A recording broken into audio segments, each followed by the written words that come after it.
Hi friends, welcome to Deepika reviews. ఈ video మీకు నచ్చినట్లయితే వీడియోని లైక్ చేసి షేర్ చేసి సబ్స్క్రైబ్ చేసుకోవడం మర్చిపోకండి.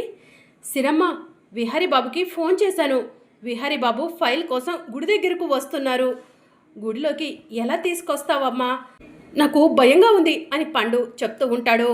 పండు, భయపడకు, నాన్నను గుడిలోకి తీసుకొస్తుందిలే అని సిరి చెప్తూ ఉంటుంది. సిరి, ఏం మాట్లాడుతున్నావు? గుడిలో కంటే వాడు ఒక్కసారిగా నా పైన విరుచుక పడతాడమ్మా, నా వల్ల కాదు అని చెప్పి యమున చెప్తూ ఉంటుంది. నాన్న ఇంట్లో ఎవరి మాటైనా వింటున్నారంటే అది నీ మాటే. నువ్వు అడిగితే కాదనరు.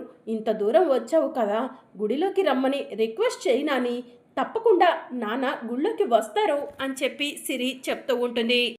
దేవుడా, ఇప్పుడు విహారిని ఎలా ఒప్పించాలి? ఇంత దూరం తీసుకొచ్చి బాధ్యత సిరి నా పైన పెట్టింది అని చెప్పి యమున మనసులో అనుకుంటూ ఉంటుంది. యమునమ్మ, సిరమ్మ చెప్పింది నిజమే. విహారీ బాబు ఇంట్లో ఎవరి మాటకైనా ఇంపార్టెన్స్ ఇస్తున్నారు, వింటున్నారు అంటే అది మీ మాటేనమ్మా. మీరు చెప్తే విహారీ బాబు తప్పకుండా గుళ్ళోకి వస్తారు, కాదనకండమ్మా అని పండు చెప్తూ ఉంటాడు. సరే పండు, నా ప్రయత్నం నేను చేస్తాను అని చెప్పి యమున అంటుంది. నాని, నేను అక్కడ నుంచుంటాను. నాన్న గుడిలోకి రాగానే నీ దగ్గరకు వచ్చి నాన్న గుడిలోకి వచ్చారని చెప్తాను. నువ్వు వెంటనే నాన్న దగ్గరకు వెళ్ళి నాన్నను గుడిలోకి తీసుకొద్దు గాని అని సిరి చెప్తూ ఉంటుంది. సరే సిరి అని చెప్పి యమున అంటుంది. ఇక సిరి ఒక దగ్గర నుంచొని చూస్తూ ఉంటుంది. అప్పుడే లక్ష్మి గుడికి వస్తుంది. లక్ష్మి సిరిని చూడగానే, ఈ పాప ఆ రోజు బీచ్లో కనిపించిన సిరి కదా అని లక్ష్మి మనసులో అనుకొని సిరి దగ్గరకు వెళ్ళి సిరి అని పిలవటంతో సిరి వెనక్కి తిరిగి చూసి, హాయ్ అమ్మా, మీరేంటి ఇక్కడ అని అడుగుతూ ఉంటుంది. గుడికి వచ్చాను సిరి, నువ్వేంటి ఒంటరిగా నుంచున్నావు, మీ వాళ్ళెక్కడా అని చెప్పి లక్ష్మి అడుగుతూ ఉంటుంది. మా నాన్నమ్మ వాళ్ళు అక్కడ ఉన్నారు, మా నాన్న గుడికి వస్తా అన్నారు, మా నాన్న కోసం వెయిట్ చేస్తున్నాను అని సిరి చెప్తూ ఉంటుంది. అవును, మీరు కూడా గుడికే వచ్చారా అని సిరి అడుగుతూ ఉంటే, అవునమ్మా సిరి, గుడికే వచ్చాను అని లక్ష్మి చెప్తూ ఉంటుంది.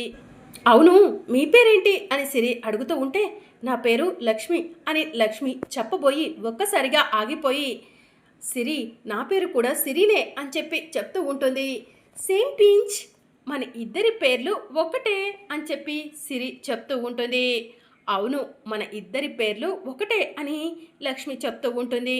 అవును, మీ అబ్బాయి హరికృష్ణ ఎక్కడా అని సిరి అడుగుతూ ఉంటుంది. వాడు బీచ్కి వెళ్ళాడమ్మా జ్యూసులు అమ్మటానికి అని లక్ష్మి చెప్తూ ఉంటుంది. మీరు మీ అబ్బాయి బీచ్లో జ్యూసులు అమ్ముతారా అని సిరి అడుగుతూ ఉంటే, అవును సిరి, మేము జ్యూసులు అమ్ముతాము అని లక్ష్మి చెప్తూ ఉంటుంది. ఈసారి బీచ్కి వచ్చినప్పుడు మిమ్మల్ని తప్పకుండా కలుస్తాను అని సిరి చెప్తూ ఉంటే, సరేమ్మా సిరి, నేను కూడా పూజ చేయించాలి, ఆలస్యం అవుతుంది, వెళ్తాను అని లక్ష్మి చెప్తూ ఉంటుంది. సరే అమ్మా, బాయ్ అని సిరి చెప్తూ ఉంటుంది. ఇక లక్ష్మి పంతులు గారి దగ్గరకు వెళ్తుంది. పంతులు గారు అని పిలవగానే పంతులు గారు వచ్చి, ఏంటమ్మా అని అడుగుతూ ఉంటారు. అర్చన చేయాలి పంతులు గారు అని చెప్పి లక్ష్మి అంటుంది. పేరు చెప్పండమ్మా అని పంతులు గారు అడగగానే విష్ణు విహారీ అని లక్ష్మి చెప్తూ ఉంటుంది. గోత్రం అమ్మా అని పంతులు గారు అడుగుతూ ఉంటే, పగిడిపాల గోత్రం అని లక్ష్మి చెప్తుంది. ఇంటి పేరమ్మా అని పంతులు గారు అడుగుతూ ఉంటే, సూర్యవంశం అని లక్ష్మి చెప్తుంది. ఇక దాంతో పంతులు గారు విష్ణు విహారి నామధేయస్య పగిరిపాల గోత్రోద్భవస్య అంటూ మంత్రాలు చదువుకుంటూ గుళ్ళోకి వెళ్ళిపోతారు. ఇక మరోవైపు సిరి చాటుగా ఉండి చూస్తూ ఉంటే, విహారి గుడి దగ్గరకు రావటం సిరి చూసి పరిగెత్తుకుంటూ యమున దగ్గరకు వెళ్ళి, నాన్న వచ్చేశారు అని చెప్పి చెప్తూ ఉంటుంది. సిరి, నాకు భయంగా ఉంది అని యమున చెప్తూ ఉంటుంది. నానమ్మ, భయం ఎందుకు, వెళ్ళండి, మీరు వెళ్ళి అడిగితే నాన్న కాదనరు, తప్పకుండా వస్తారు అని సిరి చెప్తూ ఉంటే, యమునమ్మ వెళ్ళండి అని పండు చెప్తాడు. మరోవైపు యమున కంగారు పడుతూ విహారీ దగ్గరికి వెళ్తూ ఉంటుంది. గుడిలో ఉన్న ఆంజనేయ స్వామి విగ్రహం దగ్గరికి సిరి వెళ్ళి, ఈరోజు మా నాన్న పుట్టినరోజు నాడు అర్చన అభిషేకం చేపిస్తే బాగుంటుందని నానమ్మ చెప్పారు. మా నాన్న ఎలాగైనా సరే గుళ్ళోకి వచ్చేలా చెయ్యి స్వామి, మా నాన్న పేరు మీద అర్చన జరిగేలా చెయ్యి స్వామి, మా నాన్న పుట్టినరోజు గ్రాండ్గా సెలబ్రేట్ చేసుకునేలా చెయ్యి స్వామి అని చెప్పి సిరి ఆంజనేయ స్వామికి నమస్కారం చేసుకుంటూ ఉంటుంది. ఇక మరోవైపు యమున ఫోన్ రింగ్ అవుతూ ఉంటుంది. ఈ ఫోన్ యమునమ్మది కదా. యమునమ్మ ఫోన్కి సహస్రమ్మ ఫోన్ చేస్తున్నారు. యమునమ్మేమో విహారీ బాబు దగ్గరకు వెళ్ళారు, ఏదైనా అర్జెంట్ ఏమో అని పండు మనసులో అనుకొని ఫోన్ లిఫ్ట్ చేసి హలో సహస్రమ్మ అని పండు అంటూ ఉంటే, ఒరే పండు, అత్త ఎక్కడికి వెళ్ళిందిరా, నువ్వు ఫోన్ లిఫ్ట్ చేశావు అని సహస్ర అడుగుతూ ఉంటుంది. సహస్రమ్మ, ఈరోజు విహారీ బాబు పుట్టినరోజు కదా, నేను యమునమ్మ సిరమ్మ విహారీ బాబు అందరం కూడా గుడిలోనే ఉన్నాము అని చెప్పి పండు చెప్తూ ఉంటాడు.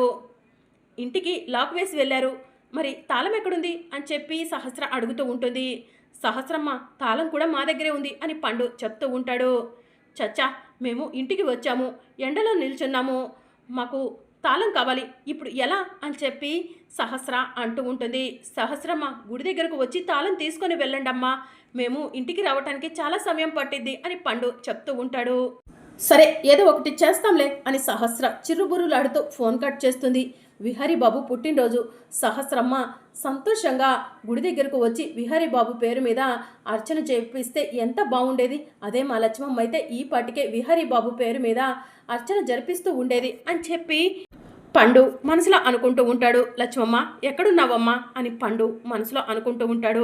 ఇక మరోవైపు యమున విహారీ దగ్గరకు వెళ్ళి నానా విహారీ అని అంటూ ఉంటే, అమ్మా కారులో ఫైల్ ఉందని పండు చెప్పాడు, ఫైల్ ఎక్కడా, కారు తాళం ఇలా ఇవ్వు అని చెప్పి విహారీ అడుగుతూ ఉంటాడు. నాన్న విహారీ, నేను ఒకటి అడుగుతాను, కాదనో కదా అని యమున అంటుంది. ఏంటమ్మా అని విహారీ అడుగుతూ ఉంటాడు. ఈరోజు నీ పుట్టినరోజు, నిన్ను ఆ దేవుడే ఇక్కడికి రప్పించినట్టున్నాడు, గుళ్ళోకి వెళ్దాం రా నాన్న అని యమున అంటుంది.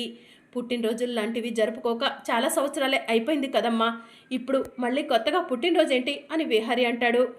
అది కాదు నాన్న, ప్లీజ్ నా మాట కాదనకు, సిరి ఎంతో కష్టపడి నిన్ను ఇక్కడికి రప్పించింది, నీ పుట్టినరోజు నాడు స్వామివారికి అర్చన జరిపించాలనుకుంది, ఆ చిన్న మనసుని బాధ పెట్టకు విహారీ అని చెప్పి యమున అంటూ ఉంటుంది.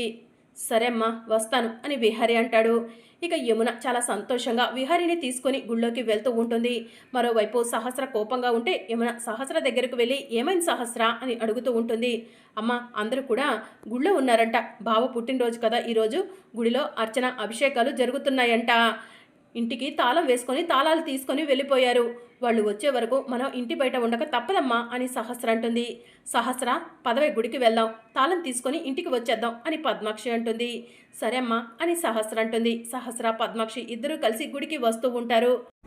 ఇక మరోవైపు యమున విహారీ ఇద్దరూ కలిసి పండు దగ్గరకు రాగానే, పండు సిరి ఎక్కడా అని చెప్పి యమున అడుగుతూ ఉంటుంది. సిరమ్మ ఇక్కడే ఎక్కడ ఉండాలి యమునమ్మ అని పండు అటు ఇటు చూస్తూ ఉంటే, నాని నా కోసమేనా వెతుకుతున్నారు, వచ్చేస్తున్నాను అంటూ సిరి యమున దగ్గరకు వస్తుంది. నాన్నను ఒప్పించావా నాని అని సిరి అడుగుతూ ఉంటే, ఒప్పుకున్నాడమ్మా మీ నాన్న, పదండి గుళ్ళోకి వెళ్దాం అని చెప్పి యమున అంటుంది. ఇక యమున విహారీ పండు సిరి నలుగురు కలిసి గుళ్ళోకి వెళ్తారు. ఇక విహారీ పేరు మీద పూజ చేపించి లక్ష్మీ ప్రసాదం పంచటానికి పక్కకు వెళ్తుంది. ఇక యమున పంతులు గారి దగ్గరకు వెళ్ళి, పంతులు గారు మా అబ్బాయి పేరు మీద అర్చన జరిపించండి, ఈరోజు మా అబ్బాయి పుట్టినరోజు అని చెప్పి చెప్తూ ఉంటుంది. పేరు చెప్పండమ్మా అని పంతులు గారు అడుగుతూ ఉంటారు. విష్ణు విహారీ పగిడిపాల గోత్రం అని యమున చెప్తూ ఉంటుంది. సూర్యవంశమే కదమ్మా అని పంతులు గారు అంటారు. అవును పంతులు గారు, మీకెలా తెలుసు అని చెప్పి యమున అడుగుతూ ఉంటుంది. ఇప్పుడే ఒక అమ్మాయి ఆ పేరు మీద వచ్చి అర్చన చేపించి వెళ్ళింది అని చెప్పి పంతులు గారు చెప్తూ ఉంటారు. విహారీ నీ పేరు మీద ఇక్కడ ఒక అమ్మాయి అర్చన జరిపించి వెళ్ళిందా, నువ్వు ఈ ఊర్లో ఎవరికీ తెలియవు కదా నాన్న అని చెప్పి యమున అంటుంది. అవునమ్మా, నా పేరు మీద అర్చన జరిపించడం ఏంటి, అంతా వింతగా ఉంది అని విహారీ అంటాడు. ఆ అమ్మాయి ఇప్పుడే అటు ప్రసాదం పంచడానికి వెళ్ళిందమ్మా, ఎంతో దూరం వెళ్ళుండదు అని పంతులు గారు చెప్తూ ఉంటారు. పంతులు గారు ఆ అమ్మాయి ఎవరో చూసొస్తాను, మీరు పూజ జరిపిస్తూ ఉండండి అని యమున అంటుంది. అమ్మ నేను కూడా వస్తాను అని విహారీ అంటాడు. రానన్నా అని చెప్పి యమున విహారీ ఇద్దరూ కలిసి గుడి అంతా కూడా వెతుకుతూ ఉంటారు. అప్పుడే పద్మాక్షి వాళ్ళు గుడి దగ్గరకు వస్తారు. సహస్ర త్వరగా వెళ్ళి తాళం తీసుకురాపోవే అని పద్మాక్షి చెప్తూ ఉంటుంది. లేదమ్మా నువ్వే వెళ్ళు అని సహస్ర అంటుంది. సరే పద ఇద్దరం కలిసి వెళ్దాం అని పద్మాక్షి అంటుంది. ఇద్దరు కలిసి గుళ్ళోకి వస్తారు. ఒరే పండు, ఇంటి తాళాలు ఎక్కడా? అవును విహారీ యమున కూడా ఇక్కడే ఉన్నారని చెప్పారు, వాళ్ళెక్కడా అని పద్మాక్షి పండుని అడుగుతూ ఉంటుంది. విహారీ బాబు పేరు మీద మాకంటే ముందు ఈ గుళ్ళో ఎవరో అర్చన జరిపించారంట పద్మాక్షి అమ్మ. ఎవరా అని తెలుసుకోవడం కోసం యమునమ్మ విహారీ బాబు వెళ్ళారు. ఇదిగోండి ఇంటి తాళాలు అని పండు చెప్తూ ఉంటాడు.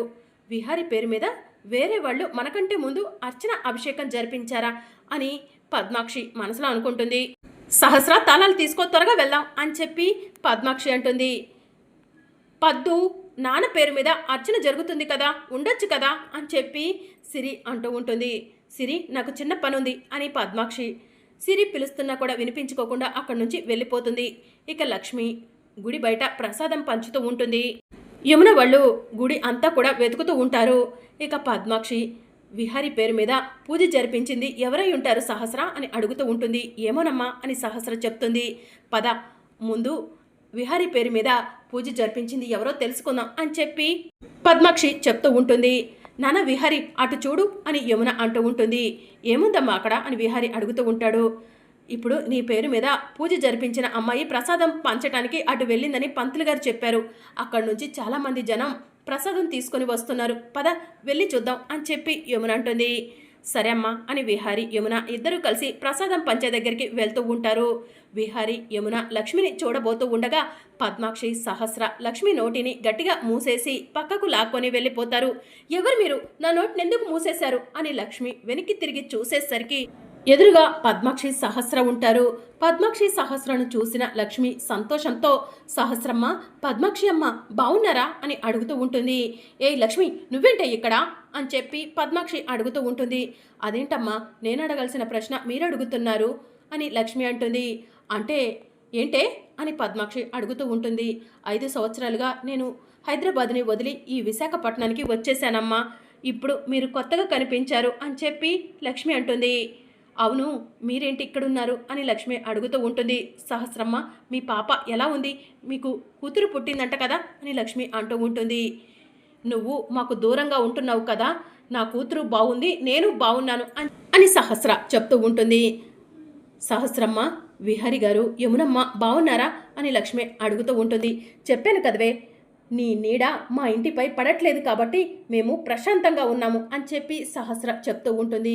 అవును మీరే వచ్చారా, విహారీ బాబు యమునమ్మ కూడా వచ్చారా అని లక్ష్మి అడుగుతూ ఉంటుంది. మా గ్రహచారం బాగుండక నువ్వు ఇక్కడే ఉన్నావని తెలియక మా ఫ్యామిలీ మొత్తం కట్టగట్టుకొని ఈ విశాఖపట్నానికే వచ్చామే అని పద్మాక్షి చెప్తూ ఉంటుంది. ఇక దాంతో లక్ష్మి షాకింగ్గా చూస్తూ ఉంటుంది. ఏ లక్ష్మి జాగ్రత్తగా ఉండు, విహారీకి కానీ యమునకు కానీ కనిపించావో నిన్ను చంపటానికి కూడా వెనకన్ను అని చెప్పి పద్మాక్షి చెప్తూ ఉంటుంది. విహారీ బాబుకి యమునమ్మకి కనిపించకూడదనే కదమ్మా హైదరాబాద్ను వదిలి విశాఖపట్నానికి వచ్చింది. మళ్ళీ నేను వారికి ఎందుకు కనిపిస్తానమ్మా అని లక్ష్మి అంటుంది. ఈ మాట మీదే ఉండు, మాట తప్పావో నిన్ను చంపటానికి కూడా వెనకడం అని పద్మాక్షి సహస్ర లక్ష్మికి వార్నింగ్ ఇస్తూ ఉంటారు. మరి అప్కమింగ్ ఎపిసోడ్లో ఏం జరగనుందో తెలుసుకోవాలనుకుంటున్నారా? అయితే ఛానల్ను సబ్స్క్రైబ్ చేసుకోండి.